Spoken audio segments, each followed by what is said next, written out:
Selamat ulang tahun Kereta Api Indonesia yang ke-76. Semoga sukses selalu dan jaya ke depannya. Terima kasih. Nonton video kereta, jangan lupa tonton di Pondasi TV, channel YouTube, like and subscribe. Salam buat teman-teman Pondasi TV, lalu subscribe dan like Pondasi TV, semoga menambah sukses, semakin banyak. Amin. Semoga Mas selamat sampai tempat tujuan. Amin. Terima kasih. Jangan lupa subscribe Pondasi TV. Coba sini Mas, jauh-jauh dulu, nanti kangen. Assalamualaikum warahmatullahi wabarakatuh. Saya Muhammad Hafiz Marafian dari komunitas Malang. Saya ingin bertanya, kalau misalnya kan, berarti kalau konduktor wanita itu ini baru pertama kali ya? Dari waktu Kenapa maksudnya? Santai Mas, tarik nafas, hembuskan. waktu ini kan itu pertama kali untuk wanita kan, waktu konduktor itu. Oke. Nah, untuk saat ini apakah kalau misalnya ada wanita yang pengen jadi konduktor harus bersaing dengan pria atau ada anu sendiri? Oh, Seleksi sendiri. Iya, oke. terima kasih. Ya, terima kasih. Dengan Mas siapa tadi namanya? Mas Hafiz. Iya. Tadi kan Mas Mas. Hembuskan. Terima kasih Mas Hafiz. Terima kasih Mas Hafiz. Jadi mungkin boleh diulang pertanyaan tadi adalah kalau dulu ada konduktor cewek tadi kan Mbak Dwi bilang ya memang minoritas sekali. Nah, Ya. sekarang ini bagaimana? Apakah ada jalur khususnya atau ya memang seleksinya dari awal dan akhir harus begitu gitu? Sebenarnya saya bukan konduktor pertama ya di kereta api. Sebenarnya sebelum saya juga ada, cuma vakum udah lama. Jadi banyak konduktor tiba-tiba terus nanti dengan bertambahnya usia, ada yang mungkin melahirkan, dia turun jadi staff seperti itu. Tiba-tiba di suatu waktu itu ada minim banget, kalau nggak salah cuma ada satu ya, ada Bella di Madiun itu. Dan perusahaan ingin banget mengembalikan itu semuanya dengan merekrut konduktor wanita, dan termasuk itu saya dari internal. Setelah saya itu juga ada perusahaan itu ngambil dari D3 kalau nggak salah, D3 konduktor itu juga banyak. Akhirnya juga banyak sih sekarang, walaupun itu tetap minoritas ya. Terus apalagi tadi pertanyaan, tetap bersaing ya?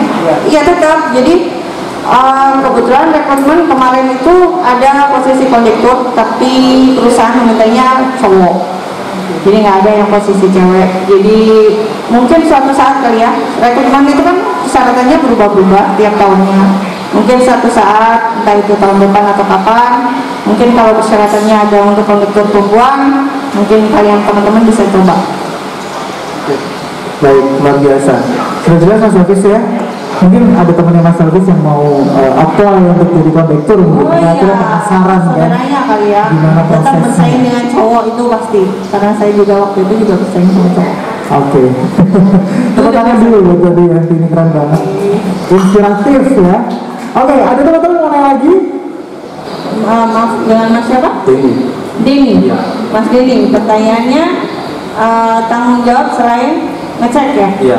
Terus sama? Tantangan terbesar dalam bekerja di jadi konduktor online. Oke, terima kasih Mas Denny.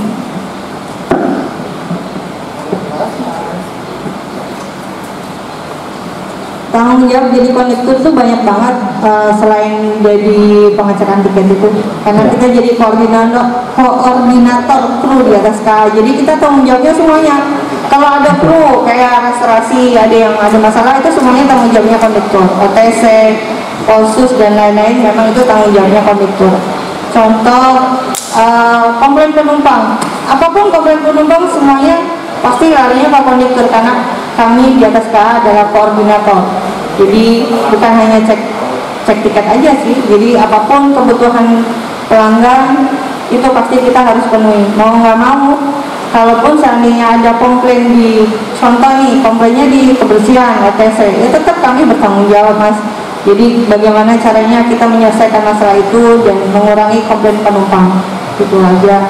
Terus tantangan terbesar tantangan terbesar saya kalau mau dinas selalu berdoa untuk tidak dapat atau ketemper penuh orang. Keretanya maksudnya? Keretanya. Jadi saya setiap kali mau berangkat luka pasti berdoa ya supaya kita mencari. Tapi paling yang saya nggak suka sih, saya rasa semuanya juga kalau kita mendapat musibah tertempar orang. Kalau di kereta api bahasanya kereta api itu tertempar orang bukan menempar orang. Betul. Karena memang kita sudah pada jalurnya gitu ya. Orangnya aja ya kayak gitu. Jadi kalau tertempar sama pejalan kaki atau kendaraan itu kan, saya perempuan ya, mau gimana pun saya berusaha kuat, saya melihat darah dan lain-lain itu saya sudah blank duluan, saya nggak tahu harus ngapain. Tapi ya mau nggak mau harus benar-benar ya udah, nih saya konduktor nih, saya konduktornya, saya harus ngecek kondisi korbannya. Jadi mau nggak mau, entah itu cowok entah itu cewek, tetap kita harus hadapin korbannya, kita harus ngecek. Walaupun kita bisa ya minta tolong sama kru yang lain, tapi setidaknya kita sebagai koordinator itu harus lihat langsung kondisinya. Berarti dia pernah ada kejadian keretanya tertemper orang atau mungkin kendaraan lain? 3 kali sama saya dinas. Wow, 3 kali ya. Penjalan kakinya 1 kali, mobil 1 kali, sepeda motor 1 kali. Itu tadi sih. Jadi ya mau nggak mau sekuat apapun saya kalau melihat kondisi seperti itu ngeri. Saya bisa nggak makan sama malam.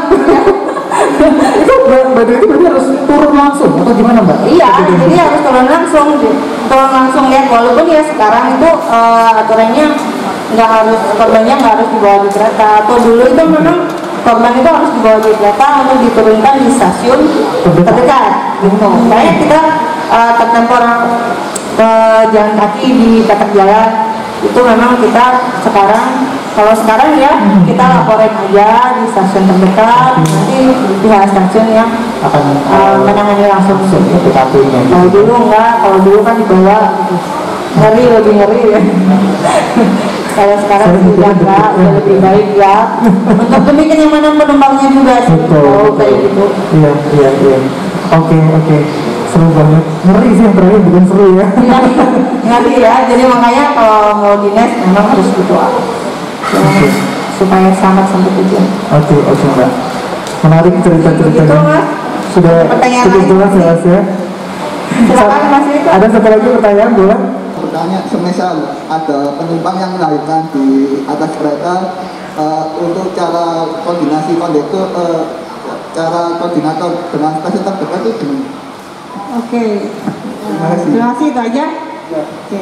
Wanita hamil itu sudah ada aturannya ya, jadi ada berapa bulan itu boleh naik kereta atau enggak. Tapi memang pernah ada kejadian bahwa ada penumpang lahiran di atas kereta. Nah itu caranya koordinasi, memang kita semua kru itu koordinasi di atas kereta, dan memang yang tanggung jawabnya adalah kondektur koordinasi dengan, kita punya penyelia Mas, di atas kondektur itu ada penyelia dan kita dipantau oleh Pusdalian.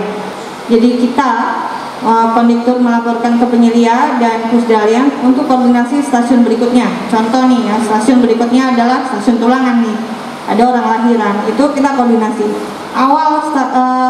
Yang kita lakukan awal adalah mencari petugas medis penumpang di atas kereta. Karena kita nggak punya ilmu medis ya, jadi kita memang harus menginformasikan ke penumpang yang lainnya apakah ada petugas medis di atas kereta untuk membantu yang mau melahirkan. Seandainya masih bisa ditahan, itu kita koordinasi dengan stasiun berikutnya. Nanti stasiun berikutnya, contoh Cani Tulangan, itu akan yang menangani langsung, kita turunkan di atas, diturunkan di stasiun berikutnya untuk dibawa ke rumah sakit. Itu kalau masih bisa menunggu. Kadang ada bayi yang bisa menunggu ya. Pernah ada kejadian yang di atas kereta itu tahun berapa saya lupa, itu juga kita dapat bantuan dari kru KA, waktu itu dapat bantuan dari penumpang. Kebetulan ada yang bidan di atas KA, jadi dibantu, penumpangnya ditidurkan, ditutupin dengan ala kadarnya yang untuk bisa nutupin mereka lahiran. Akhirnya selamat, alhamdulillah bayinya lahir dengan selamat, ibunya sehat. Begitu stasiun berikutnya diturunkan untuk bawa ke rumah sakit. Itu aja.